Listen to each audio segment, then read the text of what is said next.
स्वागत एक बार फिर से आपका आवाज अड्डा स्पेशल में, जिसमें मार्केट की थीम पे डिस्कस करते हैं। और एक बड़ी थीम इस हफ्ते की ये रही कि आईटी की जो दो सबसे बड़ी कंपनी है भारत की, टीसीएस और इन्फोसिस, दोनों के नतीजे खराब, आउटलुक खराब, कमेंट्री खराब, बॉडी लैंग्वेज भी खराब।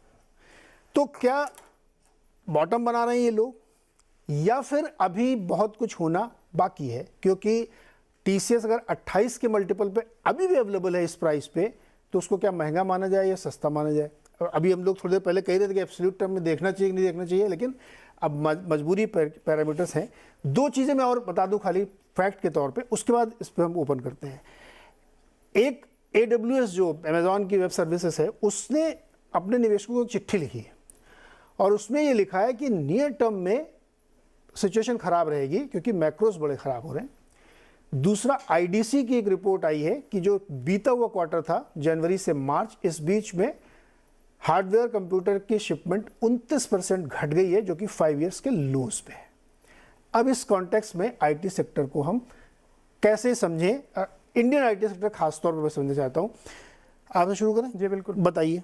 नहीं, मेरे को लगता है ये आईटी जो हमारे एक्सपोर्टर्स हैं बड़े, टीसीएस, इन्फोसिस और बाकियों के भी नतीजे आएंगे, ये एक बड़े डाउन साइकिल में फंसे हुए हैं अभी, क्योंकि इनका काफ़ी बिजनेस आता है यूएस बैंक से, यूएस रीजनल बैंक से। और यूएस रीजनल बैंक की क्या हालत है इस टाइम पे, उन्होंने बोला भी है गोपीनाथन जी ने हाँ, कि बैंक की वजह से सब गड़बड़ हुआ है। तो वो तो अब फेड भी कह रहे हैं कि बैंक की वजह से रिसेशन आएगा। तो अब अगर फेड कह रहा है कि बैंक की वजह से रिसेशन आएगा, तो ये क्लियर है कि बैंक की आईटी पे स्पेंड करने की कैपेबिलिटी कम है, ज़्यादा तो नहीं हो रही है, तो कम ही हो रही है। तो आईटी के अगर बजट बैंक्स कम कर रहे हैं, तो आईटी सर्विसेज कंपनीज के पास दो ऑप्शन है, या तो वो किसी और सेक्टर में ढूंढे, हेल्थ केयर में जाएं, फार्मा में जाएं, जहाँ पे ट्रांसपोर्टेशन में, केमिकल्स में, एनर्जी में, जहाँ पे अपना बिजनेस बनाए।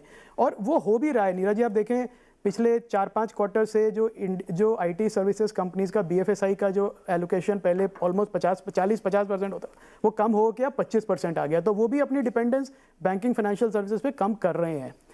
पर मुझे नहीं लगता कि ये यहाँ पे बॉटम बन गया है ऑपरेटिंग परफॉर्मेंस का। मुझे लगता है 1-2 क्वार्टर, 3 क्वार्टर इन लोगों को और मैनेज करना पड़ेगा अपना मार्जिन प्रोटेक्ट करने के लिए, क्योंकि एक तो आपका टॉप लाइन ग्रोथ लो है, सिंगल डिजिट में आ गया है, आपका मार्जिन कम हो रहा है, एट्रिशन अभी भी 20% है, मतलब वो 30% से गिर के 20 पे आ गया, पर अभी भी है वो 20% पे।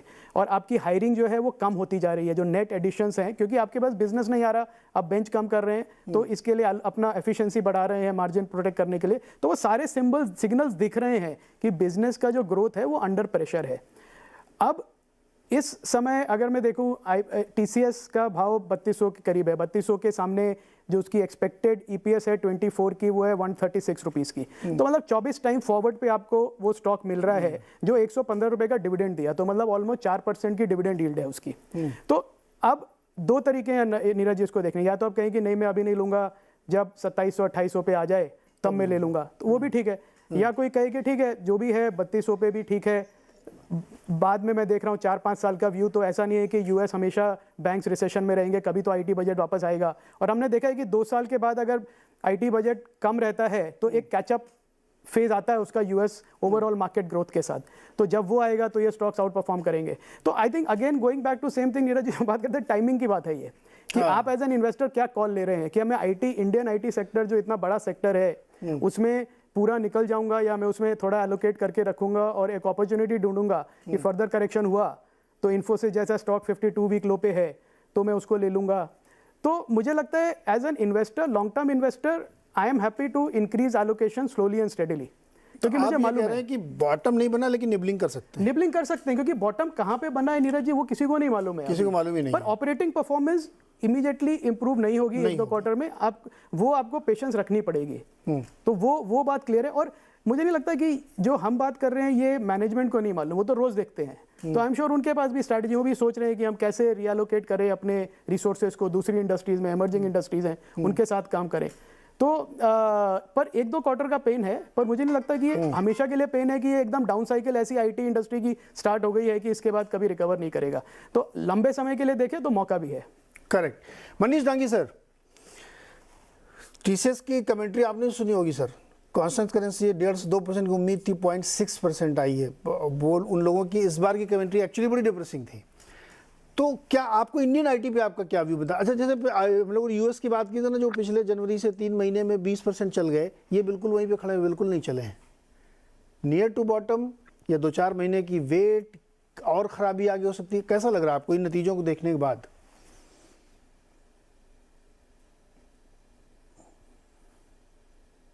धीरज, आप मेरे से पूछ रहे हैं? हाँ हाँ, आपसे ही। अनुराग से पूछिए, बिकॉज जरा मेरे को नहीं आवाज आ रहा है आपका, so give me 1 minute. Okay, Anurag ji आप बताइए। या नीरज, मैं रिएक्ट कर देता हूँ। ओके, सो नीरज, देखिए मैंने रिजल्ट्स देखे, बट मैं उतना सरप्राइज नहीं हूं इनको देख करके, और मैं पिछले काफी समय से ये चर्चा हो रही है। देखिए इसको और नीरज, अभी दो बातें और हैं आपकी, उनको भी हमें कभी चर्चा करना चाहिए और हमें लोगों को समझाना चाहिए क्यों ऐसा होता है। बट देखिए आजकल के मार्केट जो है बहुत मेच्योर हैं, इंडिया में भी बोले हैं, यूएस में मेच्योर है ही, विच मीन्स दैट सब कुछ फ्यूचर का प्राइसिंग करते हैं बड़ा जल्दी, और वो होड़ लगी रहती है कि हम कोई भी बॉटम ना मिस कर दें, और अगर कोई रैली आ रही है, छोटी रैली, तो उसको भी पकड़ लें। अब उसका रिजल्ट क्या होता है नीरज, के जो भी अर्निंग्स और प्रोजेक्शंस होता है उन पर बहुत डिपेंडेंट हो गई हैं चीजें, विच मीन्स दैट जो भी कंसेंसस अर्निंग्स का एस्टिमेट्स आते हैं, लोग उस हिसाब से पोजीशंस ले लेते हैं। आपके पैसे बनाने के तरीके वही हैं, अगर आप कंसेंसस अर्निंग से अलग कोई कंपनी अर्निंग देती है और अगर आपका कन्विक्शन है वहां पर, तो बनेगा। नहीं तो अगर आप न्यूज आने पर रिएक्ट करेंगे तो वो न्यूज पे ऑलरेडी मार्केट रिएक्ट कर चुका होता है। तो नीरज, यहां पर अब समस्या ये है कि देखिए जो पेंडेमिक में खर्चा हुआ उसमें क्या हुआ कि एक तो बहुत कंपनीज ने ये अज्यूम किया कि अब वर्ल्ड चेंज, जिसको बोलते हैं न्यू नॉर्मल, राइट, क्योंकि कंपनीज ऐसे ही चलेंगी। तो इन्होंने जो अनप्रेसिडेंटेड ग्रोथ देखी 2 साल में, देखिए वो सस्टेन होने वाली नहीं थी। Before pandemic I would say always हर एक को गो टू 2019, 18, 17, और तब देखें ग्रोथ कंपनीज की क्या चल रही थी। वो रेगुलर एंटाइटलमेंट ग्रोथ है, वो Neeraj usually single digit growth थी सभी कंपनीज की, हम देखें तो। मैं आईटी सर्विसेज कंपनीज की बात कर रहा हूँ।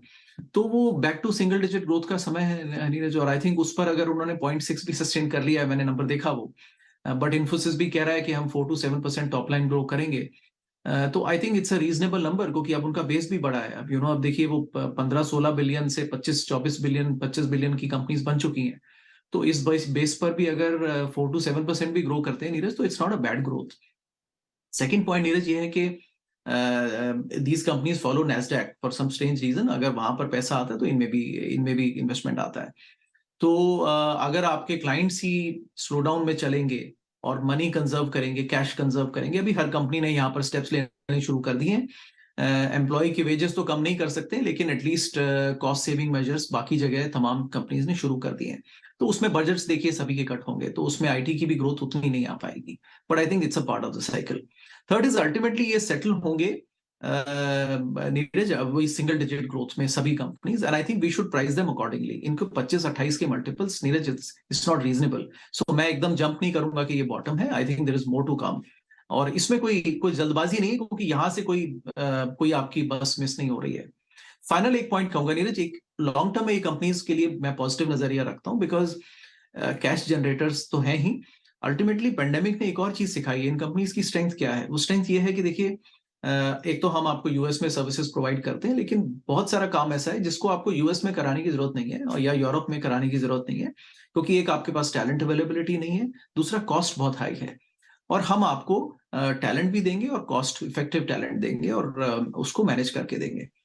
ड्यूरिंग पेंडेमिक बहुत सारे काम जो कंपनी सोचती थी कि घर से नहीं हो सकते हैं, और वो सब एम्प्लॉइज भी रिमोट काम कर रहे हैं। तो आई थिंक ये बहुत बड़ा टेलविंड है इन कंपनीज के लिए, जो इनको आगे भी हेल्प करता रहेगा कि रिमोट वर्क, बहुत सारा वर्क, अभी भी लेबर शॉर्टेज है यूएस में, तो these companies will continue to get more business leaders. So overall positive.